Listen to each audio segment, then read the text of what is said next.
Untitled.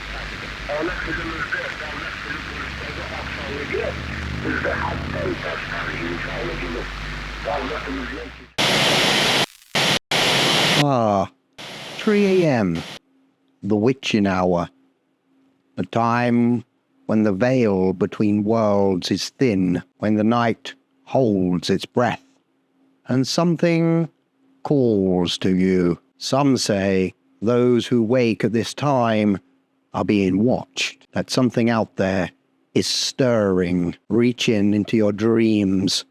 Perhaps it's a warning, or maybe it's an invitation. Whatever the reason, you've woken up at just the right time, and now, my dear shadow dwellers, it's time for a story, a tale just for you. Tonight's journey takes us to the edge of reality, where shadows and spirits lurk in hunger. So sit back and listen carefully, because if you're hearing my voice, you're already a part of the tale. The broadcast. Crystal woke with a start, her breath quick and shallow. Her bedroom was cloaked in darkness, and the silence pressed in on her, thick and oppressive. She rubbed her eyes and glanced at the clock on the nightstand. The red digits glowed unnervingly bright. 3 a.m. An uneasy chill crept up her spine, and no matter how hard she tried, she couldn't shake the strange feeling that gnawed at her. There was something about the dead of night, something about 3 a.m., that made her feel as though the world was a little less solid, as if the veil between reality and something else was dangerously thin. Sleep wouldn't come. Not tonight. Crystal slipped out of bed, the cold wooden floor biting at her bare feet. She wandered downstairs to the kitchen, her mind restless. The old radio sitting on the counter caught her attention. Maybe some soft music would help ease her nerves. She flipped it on. Static crackled through the speakers, the harsh sound filling the kitchen with an eerie hum. She turned the dial, searching for something familiar, but the static remained. Just as she was about to give up, the static faded, replaced by a smooth, velvety voice. "Good evening, night dwellers," the voice purred. "You've tuned in at just the right time. Tonight's story is for someone very special, someone who may already be listening. This is the tale of Crystal." Her blood ran cold. Her name. The voice on the radio was speaking directly to her. She swallowed hard, her fingers tightening on the counter, but she couldn't bring herself to turn the radio off. The voice was calm, yet unnerving, as though it knew far more than it should. As Crystal stood there, the world around her began to shift.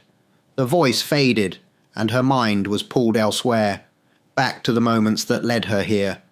Crystal's days had been blending together for some time now. Everything felt strangely distant, as though she were living in a memory she hadn't quite learned yet.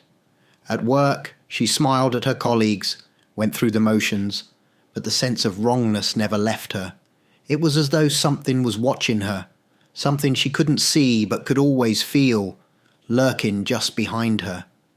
Then, the images started. It began innocuously enough, just a quick snap of her coffee cup one morning, a simple photo she took without thinking. But when she glanced at the photo later, she noticed something in the corner. A shadow, faint and distorted, almost like a smudge. She dismissed it at first, but the more she looked, the more unsettling it became. It wasn't just a shadow.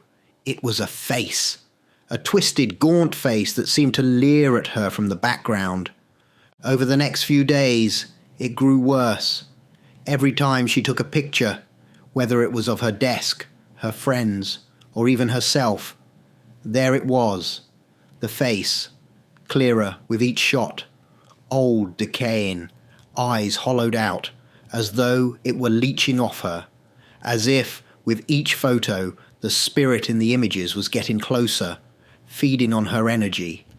At night, she began to hear whispers, faint and distant, calling her name. They seemed to come from every corner of the room, growing louder as the hours passed. And then came the message. One evening, As she scrolled through her phone, a text appeared on her screen. "Help me, I'm trapped." The number was unknown. Her heart raced, and she stared at the message for what felt like an eternity. Who had sent it? She tried to ignore it, but the words echoed in her mind. "Help me, I'm trapped." The whispers became unbearable. Everywhere she went, she felt the pull of something unnatural. Desperate for answers, Crystal turned to an old Ouija board she found buried in her attic, convinced it was her only way to communicate with whatever was haunting her. It was late. The air in her living room was thick, the dim glow of candles casting flickering shadows on the walls. The Ouija board sat before her, the planchette resting under her trembling fingers. "Is anyone there?" she whispered, barely able to hear her own voice. The planchette remained still for a moment, then slowly began to move. Crystal's heart hammered in her chest as the board spelled out, "Yes." "What do you want?" she asked, her throat dry. "Help. Her skin prickled. "Who are you?" Trapped." The planchette paused, then continued to move. Crystal's eyes darted to the large mirror hanging on the wall across the room. Her reflection stared back at her, but something else was there too. A figure, barely visible, hovered just behind her.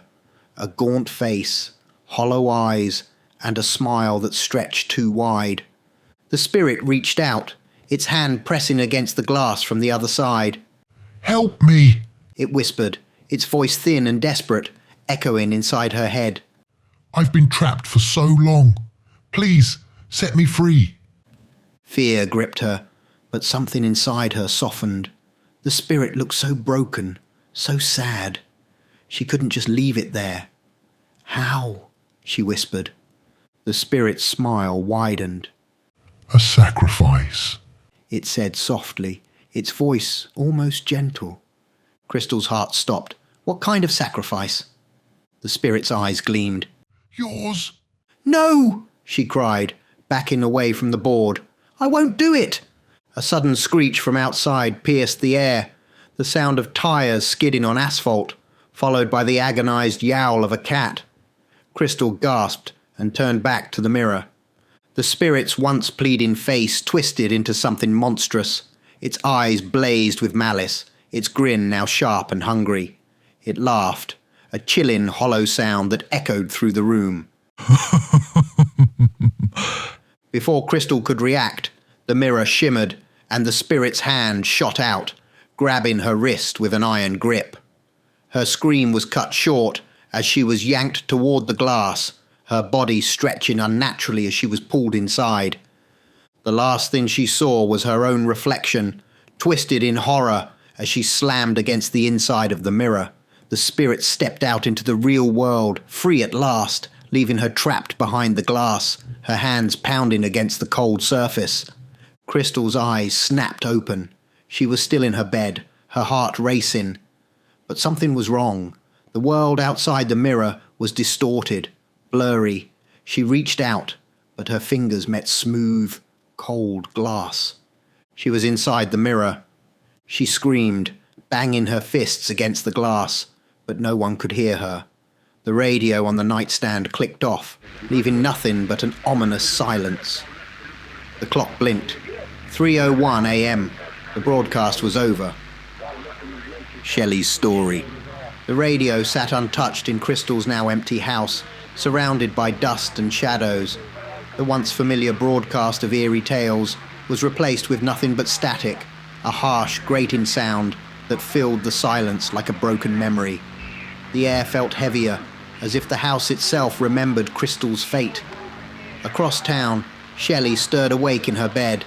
Her eyes flicked to the clock, the glowing digits reading 3 a.m. She sighed, unable to drift back to sleep. The night stretched long and still, a quiet discomfort tugging at her. Deciding that some soft music might help, she slipped out of bed and made her way to the living room. She flipped on the radio, expecting the soothing sounds of a late-night playlist. But instead of music, there was static. Confused, she adjusted the dial, trying to find a clear station. Then the static faded, replaced by the deep, familiar voice of the strange radio host. "Good evening, night dwellers," the voice intoned. "Tonight's story is for someone very special, someone who doesn't believe in the darkness that lurks just out of sight. This story is about Shelly." Shelly froze. Her name echoed through the speakers, the sound almost mocking. She shook her head in disbelief, but found herself drawn in, curiosity outweighing her unease. As the voice faded, the world around her shifted. Shelly found herself sitting on a plush couch with her friends, popcorn in hand, as they watched a campy old vampire movie. The exaggerated fangs, capes, and over-the-top acting had them all laughing. "Vampires? Please, no such thing," Shelly said, tossing a handful of popcorn at the screen with a chuckle. Her friends laughed along with her, except for one. Cassie, her closest friend, gave her an odd look, her eyes narrowing ever so slightly. "Don't be so sure, Shelly," she said with a smirk that seemed more than playful. Shelly waved her off. "Come on, Cassie, we all know vampires are just legends. It's all make-believe." Cassie didn't respond, her expression unreadable. The conversation moved on, and soon enough, the movie ended. But that look lingered in Shelley's mind, though she quickly shrugged it off. A few days later, Cassie showed up at Shelley's door, looking unusually serious. She insisted they talk. Over coffee, Cassie leaned in, her voice low, almost conspiratorial. "Shelly, I need to tell you something. Vampires, they're real." Shelly stared at her, trying to suppress a laugh. "Oh, come on. You can't be serious." Cassie's eyes were steady, her tone unwavering. "I am serious. They exist, and I can prove it." Shelly shook her head, chuckling. "You've been watching too many movies, Cassie." But Cassie didn't laugh. Her face remained solemn, and after a moment of silence she sighed. "You'll see." That evening, after Cassie had left, Shelly paced around her apartment, still laughing to herself about the ridiculous conversation. "Vampires, really?" she muttered under her breath. "Cassie's lost it." But the next morning, Cassie called again, this time with an air of excitement. "Hey Shelly, I've got something special for you. I scored a ticket to a very exclusive event, a VIP dinner and party. You won't believe how hard it is to get in, but I've got a spare ticket for you." Shelley's curiosity was piqued. A party for the rich and famous? That sounded like a dream. "Wow, Cassie, that sounds amazing. Count me in." That evening, the two friends travelled in style. The venue was lavish, a sprawling mansion nestled deep in the countryside, far from the city's lights. Shelley marvelled at the opulence, her eyes wide as she took in the grandeur of the place. The guests were dressed in elegant gowns and sharp suits, each one more glamorous than the last. Shelley felt like she was in a dream, mingling with what she assumed were celebrities and the elite.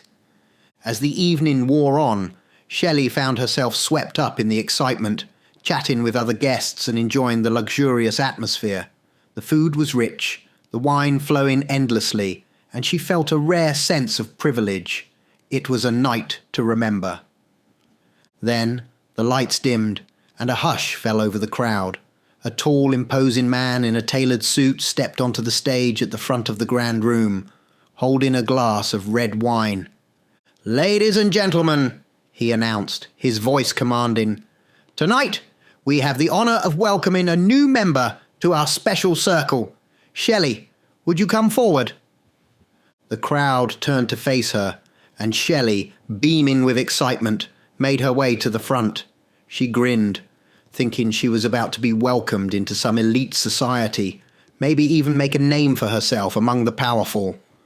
The man's smile widened as he looked her up and down. "Tell me, Shelley, when did you turn?" Shelley blinked, confused. "Turn? What do you mean?" The man frowned, reaching out to grab her arm. He held it for a moment, feeling her warm skin. His eyes narrowed, and a murmur spread through the room. "She's warm," he said, his voice laced with disbelief. "She's not one of us." Shelley's smile faltered, her heart beginning to race. "I don't understand." Cassie's laughter echoed from behind her. Shelley turned, horrified, as her friend stepped forward, a wicked grin spreading across her face. Cassie opened her mouth, revealing long, gleaming fangs. "Oh, Shelley," Cassie said, her voice dripping with mockery. "You didn't believe in vampires, but you should have." The room seemed to close in on her as the realization hit. Every guest in the room was a vampire, and she was the only human. Shelley stumbled backward, but the crowd closed in around her, their eyes gleaming with hunger. Back at Shelley's house, the radio crackled with static. The voice of the host had long since faded, leaving only the eerie sound of the dead air filling the empty room. Kathy's story. The radio in Shelley's house crackled with static, a faint hum of lost voices weaving through the air.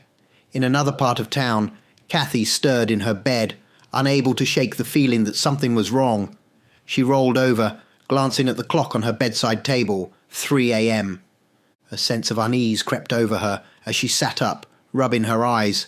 Sleep wasn't coming back, and the quiet of the house pressed down on her like a weight. Needing something to distract herself, Kathy headed downstairs, flipping on the small radio in the kitchen. She fiddled with the dial, hoping for some soft music to break the silence. But instead of music, the static returned, followed by the now familiar voice of the mysterious host. "Welcome back, dear listeners. Tonight, our tale is about someone very special, someone whose life is about to change forever. This story is about Kathy." Her heart skipped a beat. Kathy leaned closer to the radio, her fingers tightening around the dial. The voice felt like it was speaking directly to her, just like the stories she had heard about before. Before she could turn it off, her surroundings faded away, and she found herself drawn into the story. Kathy sat at her desk, lost in her work.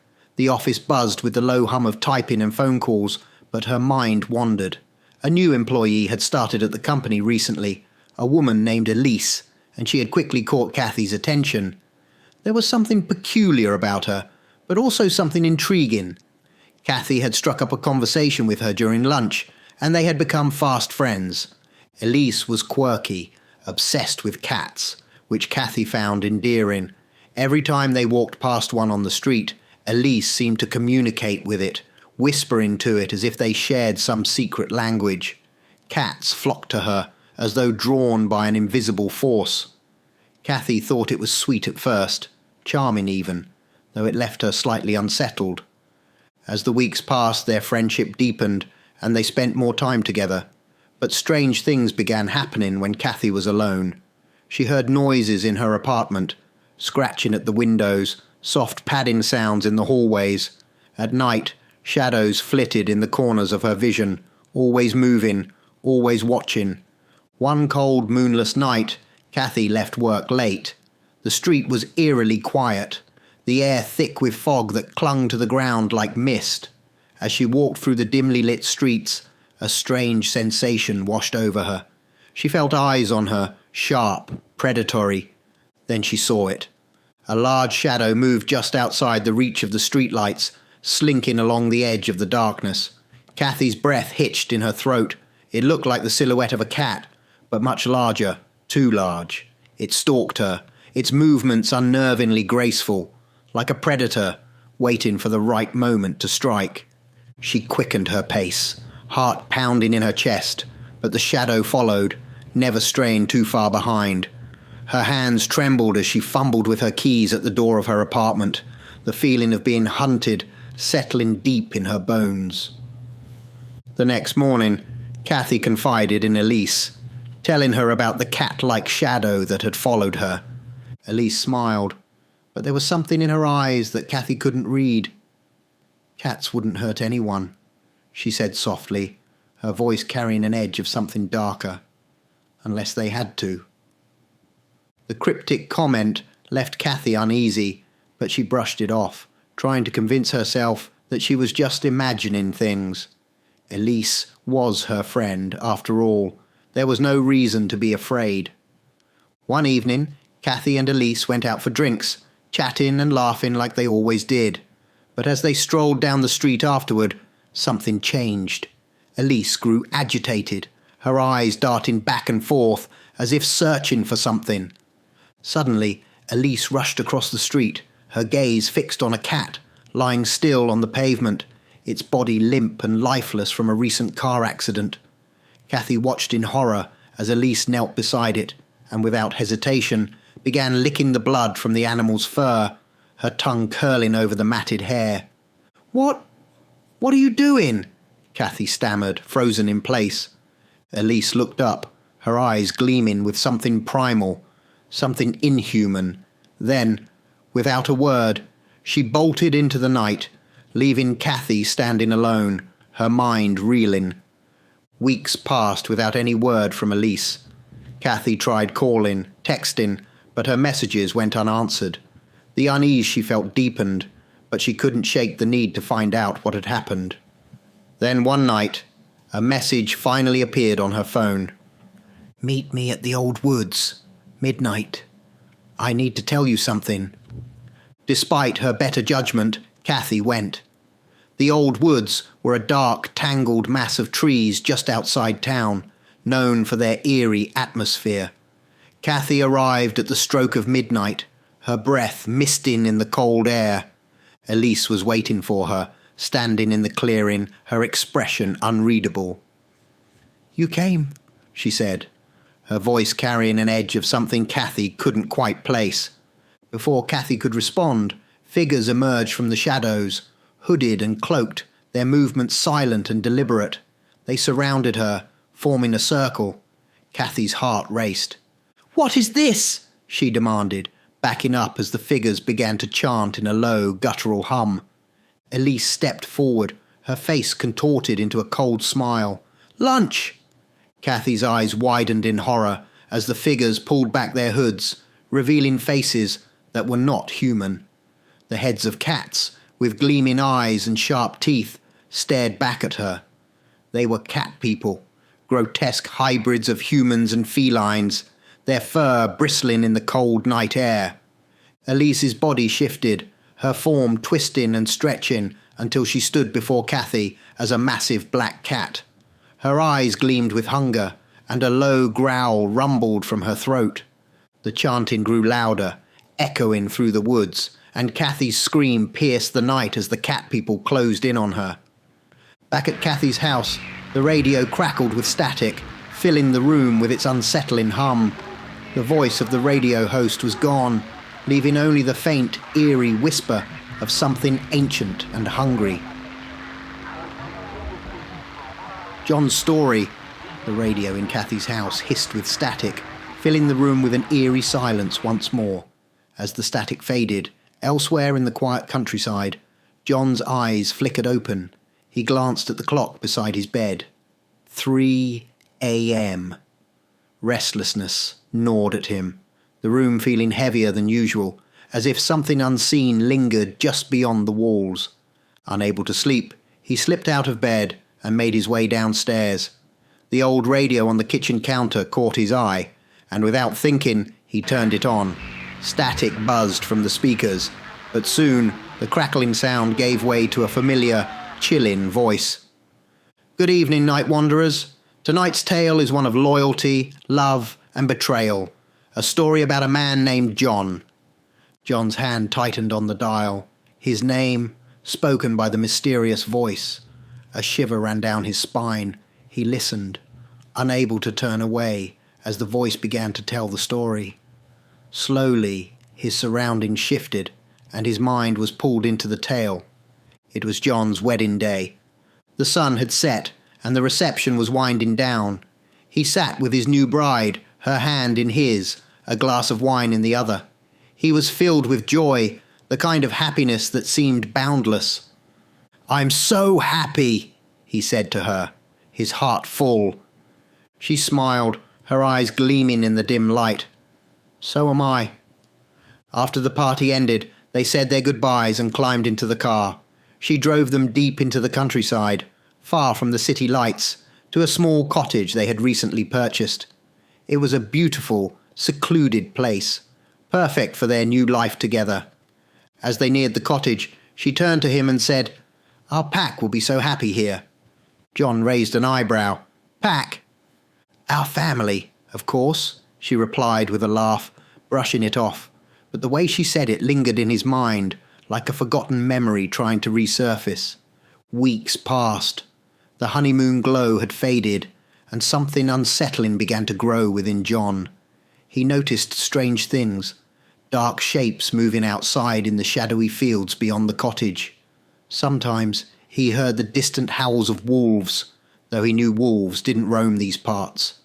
Every night, the same sounds would echo through the woods, too close for comfort. His wife dismissed his concerns. "You're just imagining things," she said, smiling sweetly. "Wolves haven't been in this area for years." But John couldn't shake the feeling of being watched. He swore he saw a man wandering near the edge of the property late at night, lurking just out of sight. Each time he brought it up, his wife assured him it was nothing more than reflections or shadows. Months passed, and the strange occurrences became more frequent.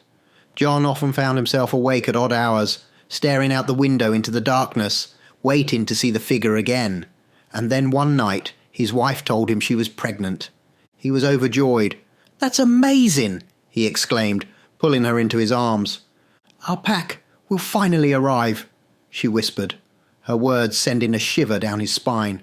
"Thank you, John, for helping us grow stronger." The night of the birth came quickly. His wife insisted on staying at the cottage to deliver the baby, refusing to go to the hospital.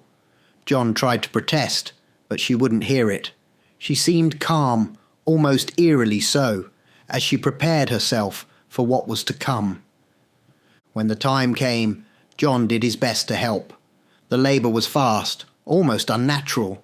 Before he knew it, 2 newborns were placed in his arms, twins, but as he looked at them, his joy turned to horror. The babies were covered in fur. Their tiny bodies were hunched, with unnaturally long teeth that gleamed in the low light. John gasped, backing away in shock. What is this?" he stammered, his heart racing. His wife sat up, her smile twisted, her eyes glowing in the darkness. "Our pack," she said simply. Suddenly, the door to the cottage burst open with a loud crash. A man, tall, wild-eyed, stepped inside. John's blood ran cold. It was the same man he had seen lurking outside for months. John's wife smiled warmly at the man. "Daddy's home," she said. The man grinned, his lips pulling back to reveal sharp, gleaming fangs, his eyes locked onto John, cold and calculating. "You've done your part, John," the man said, his voice low and guttural. "But you are not one of us. You're not part of our pack." Before John could react, the man's body began to contort and twist, bones cracking and elongating. His face stretched into a snout, his teeth growing longer and more vicious. Fur sprouted from his skin as he shifted into a terrifying werewolf, towering over John. John's wife stood by, cradling the furry, monstrous newborns, watching with satisfaction as the werewolf lunged at her husband. John's scream filled the small cottage, echoing into the night. The scene shifted back to John's house. The radio on his kitchen counter sputtered with static, the voice of the host gone, leaving only the unsettling crackle of dead air. The story was over. The final broadcast. The dim light from the ancient radio station flickered weakly, casting long shadows across the room. Dust swirled in the air, disturbed by the faint breeze that seemed to come from nowhere and everywhere all at once. The equipment was old. Antiquated knobs, dials and switches cluttered the console, their metallic surfaces worn down by years of use. An aged hand, gnarled and weathered with time, reached out from the darkness, its fingers trembling ever so slightly as they hovered over the dials. The skin was thin, almost translucent, the veins beneath pulsing faintly with an otherworldly glow. Slowly, with deliberate care, the hand turned the final dial, the static that filled the room quieting into silence. The old microphone crackled faintly, but the voice that followed was smooth, calm, and rich with the weight of centuries. "That concludes tonight's broadcast," the voice murmured, dripping with satisfaction. "Our dear listeners have heard their tales, and for those who weren't listening, they will soon. Until tomorrow, my night dwellers." With a slow, almost ceremonial movement, the hand reached for the end broadcast button. As it pressed down, a soft click echoed through the room. Suddenly, the entire radio station began to change. The walls, once solid and cluttered with wires and old posters, began to melt away, dissolving into thick, swirling shadows. The console flickered, its metal frame turning to mist, leaving nothing but an empty, dark void where the equipment once stood. Fog rolled in from every corner, enveloping the room in a dense, cold haze. The floor itself seemed to evaporate, leaving behind a vast emptiness beneath. The entire station was dissolving into something far less real, far less tangible, as if it had never truly existed. The voice, still calm, spoke one last time, its tone filled with quiet amusement. "For all those waking in the night, don't forget to tune in. Tomorrow at 3 a.m. we'll be waiting." The fog swirled and thickened until everything, station, equipment, and the presence behind the voice vanished into the night. Only the silence remained, heavy and foreboding, as the world turned back to darkness, ready to greet the next unsuspecting listener. And somewhere, out there in the night, another clock ticked toward 3 a.m.